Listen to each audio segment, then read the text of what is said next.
ว่าแต่ผู้สา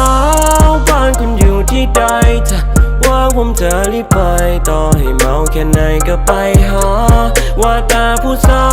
วบ้านคุณอยู่ที่ใดขอกระซิบว่าร้างไกลๆบ้านอยู่ไหนลองบอกอายมาอายอยากดู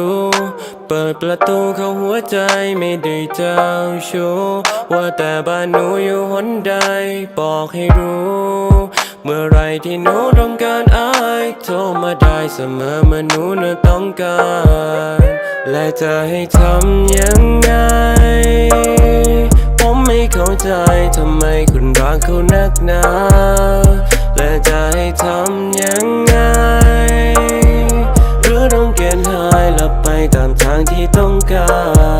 รว่าแต่ผู้สาวบ้านคุณอยู่ที่ใดถ้าว่าผมจะรีบไปต่อให้เมาแค่ไหนก็ไปหาว่าแต่ผู้สาวบ้านคุณอยู่ที่ใดขอกระซิบว่าร้างไกลๆบ้านอยู่ไหนลองบอกอายมาโอ้ว่าน้องสาวเจ้านั้นชื่ออะไร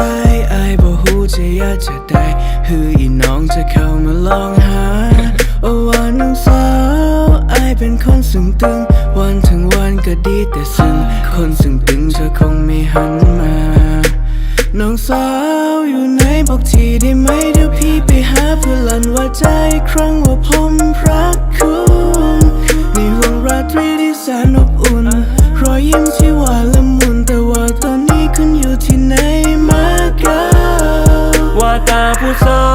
วบ้านคุณอยู่ที่ใดถ้าว่าผมจะรีบไปต่อให้เมาแค่ไหนก็ไปหาว่าแต่ผู้สาวบ้านคุณอยู่ที่ใดขอกระซิบว่ารักไกลๆบ้านอยู่ไหนลองบอกอายมาว่าแต่ผู้สาวบ้านคุณอยู่ที่ใดถ้าว่าผมจะรีบไปต่อให้ไกลแค่ไหนก็ไปหาว่าแต่ผู้สาวบ้านคุณอยู่ที่ใดขอกระซิบว่ารักไกลๆบ้านอยู่ไหนลองบอกอายมา